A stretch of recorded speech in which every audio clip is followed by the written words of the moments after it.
Welcome to the Deep Dive.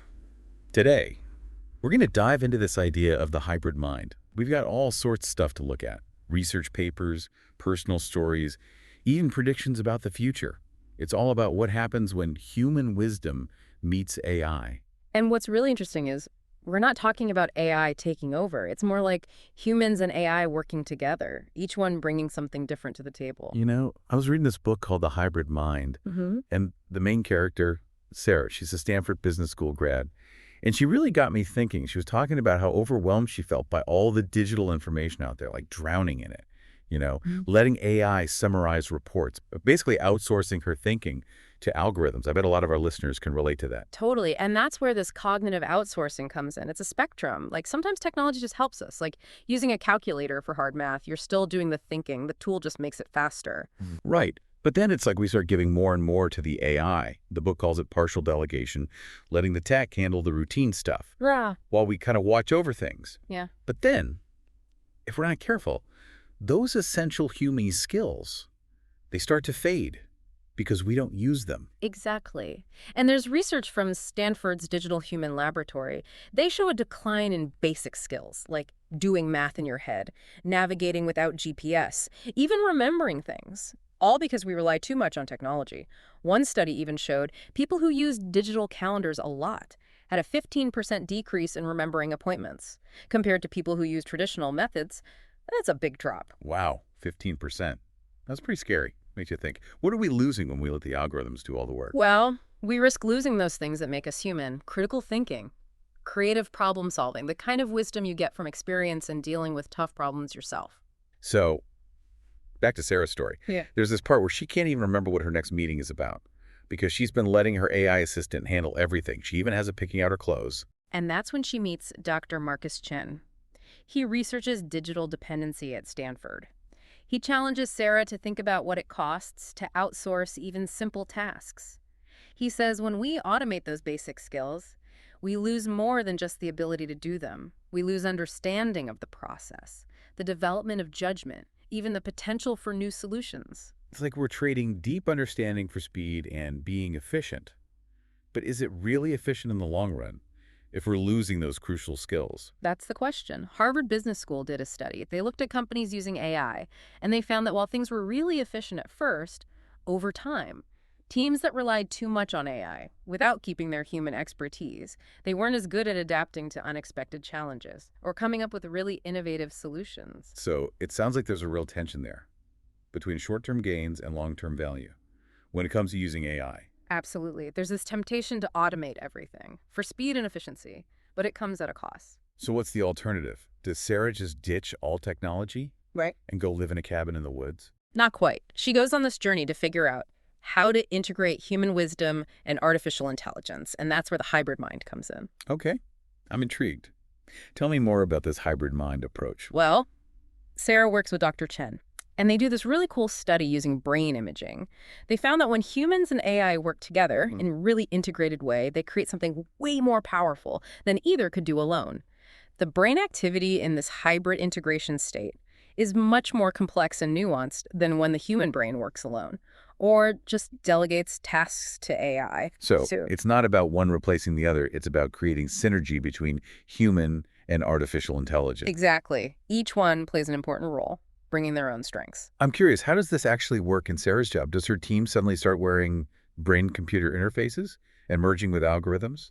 Not that futuristic, but they do start experimenting with new ways of working. They create these workflows where AI systems analyze data and offer initial insights.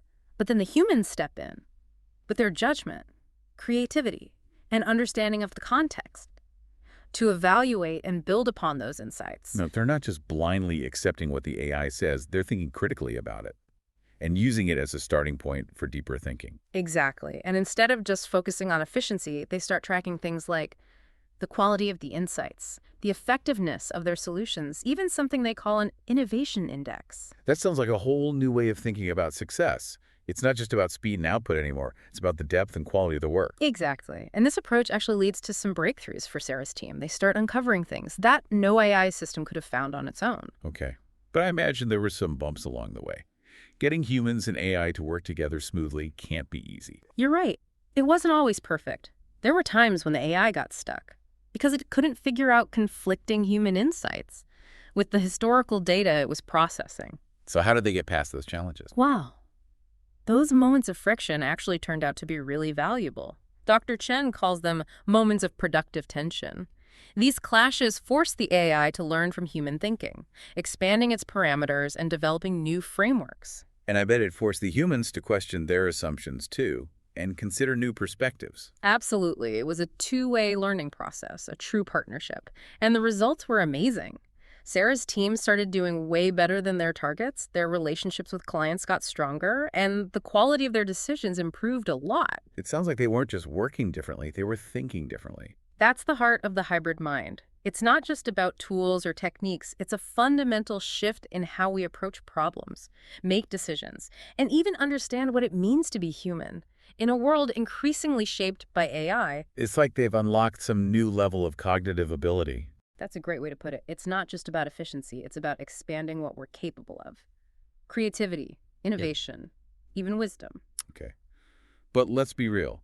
This all sounds amazing. But are there any downsides to this hybrid mind thing? I mean, is it all perfect?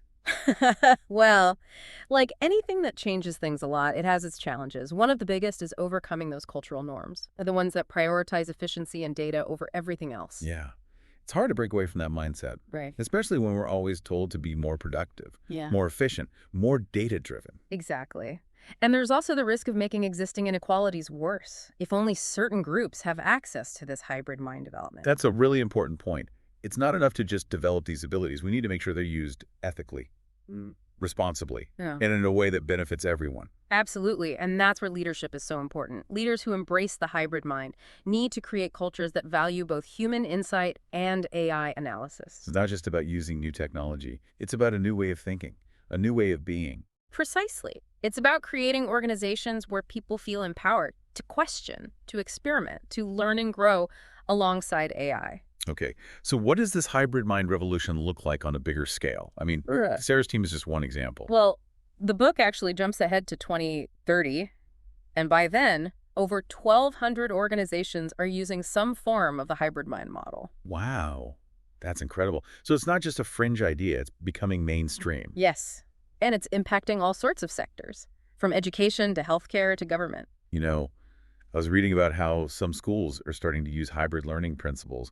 It's fascinating to see how it's playing out in different places. Absolutely. And in healthcare, doctors are using AI to help with diagnoses, but then they use their own experience and intuition Right. to create personalized treatment plans. So it's not about replacing doctors with robots, it's about making them better Yeah. and ultimately giving patients better care. Exactly. And even governments are starting to look at how to integrate AI into their decision-making. That sounds complicated. It is, but it could lead to better policies. It's mind-blowing to think about the ripple effects of this hybrid mind revolution. One of the most interesting things is the emergence of what they call collective hybrid consciousness. Okay, that sounds pretty intense. What does that even mean? It's the idea that as more people develop hybrid minds, they create a network effect that influences teams, organizations, even whole societies. So it's like a collective intelligence boost. You could say that. It's a shift in how we think together, where wisdom, intuition, Yeah. and human values are combined with data, analysis, and technology. That's a powerful vision of the future. It is, and it's a future we can achieve if we choose to embrace the potential of the hybrid mind. This all sounds incredible, but I can't help but wonder, what does this mean for humanity in the long run? I mean, are we talking about a fundamental change in what it means to be human? That's a deep question, and researchers are still trying to figure it out. Well, the book mentions that people who practice hybrid thinking show better cognitive flexibility, deeper emotional intelligence, even more creative capacity. That's right.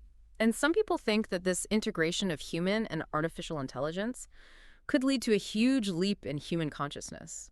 So, we can be on the verge of a whole new era of human potential. It's definitely a possibility worth thinking about, and it shows how important it is to approach this technology with both excitement and caution. Right. We need to be aware of the risks, but also open to the possibilities. Exactly. It's a delicate balance. So, where do we go from here? What does the future hold for this hybrid mind revolution? The book doesn't have all the answers, but it does paint a picture of what could be. Well, I'm picturing education systems that teach wisdom alongside knowledge, organizations that are both structured and flexible, and societies that embrace both technology and human well-being. That's a beautiful vision, and one worth working towards. I'm also thinking about how we can grow as individuals. If this hybrid mind approach can help people be more creative, more emotionally intelligent, even wiser, that's pretty powerful. It is, and it shows that this isn't just about work, it's about making our human experience better. So, it's not just a technological revolution. It's a human revolution. Exactly. And it's one we can all be a part of. I feel inspired, but I also have to admit, I'm a bit overwhelmed by all this. That's understandable. That's a lot to take in. So, Yeah. what's one thing our listeners can do today to start developing their own hybrid minds? I'd say start with a simple experiment. Pick one task that you usually let AI handle, whether it's summarizing a report, scheduling a meeting, or even deciding what to eat. And do it yourself, without any technology. That sounds almost too simple. What's the point of that? The point is to engage your own thinking, to notice the details, the complexities, even the challenges Yeah, that you might have outsourced to an algorithm. it's about taking back control, even in small ways. Exactly. And once you start doing that, you might be surprised at what you rediscover about yourself and what you're capable of. That's a great point. It's not about rejecting technology. It's about using it more consciously. Precisely. And as you become more aware of your own cognitive outsourcing, you can start experimenting with different ways to use AI in a way that makes your human skills better, not worse. So it's about finding that balance Yeah, between human wisdom and artificial intelligence. exactly. And the best part is there's no one right way to do it. It's a journey of exploration. Okay. But what about on a bigger scale? What can organizations do to foster this hybrid mind evolution? Well, the book talks about a whole framework for organizational change. But one of the key things is creating what they call hybrid workspaces. So it's not just about the technology we use. It's about the environment we work in. Precisely. These hybrid workspaces are designed to support both human and AI thinking. So what does that look like? Well, Ugh, they often have a mix of digital and analog tools, spaces for both collaboration and focused work, even areas for reflection and mindfulness. it sounds like it's about creating an environment where people can thrive, not just as workers, but as human beings. That's the idea. It's about recognizing that true innovation often comes from that space between human and artificial intelligence, from those moments of productive tension, where different perspectives come together and new possibilities are born. So what does this all mean? What's the main message of this deep dive into the hybrid mind? The message is that we have a choice. We can choose to let technology control us and maybe lose our ability to think critically and be wise. Or we can choose to integrate it into our lives, learning to work with AI, using its strengths while nurturing our own human capabilities. It's a choice that will shape not just our own futures, but the future of our organizations, our societies, and even our species. Wow, that's a lot to think about. It really makes you think about how we use technology. Yeah, it's about being aware of our habits and really questioning what we believe. So it's not about saying no to AI completely. It's about figuring out how to use it to make us better, not weaker. Exactly. It's about balance and Yeah. realizing that we can control how this technology develops. That's actually pretty encouraging. It's not about being controlled by AI. It's about becoming partners, working together to create the future. And that future could be amazing.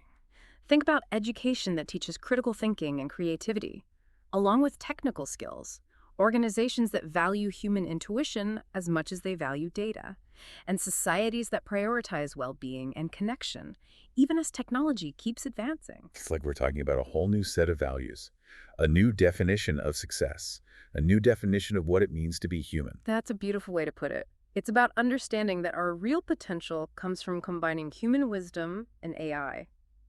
So where do we go from here? What can someone do to start living this hybrid mind approach? Start by paying attention to how you're already outsourcing your thinking. What tasks are you letting technology handle without even thinking about it? I know I do that. I depend on my AI assistant way too much. Try doing some of those things yourself, Huh. without any technology. See what happens. You mean like actually remembering appointments instead of using my calendar? Exactly. Or writing a report without an AI summarizer.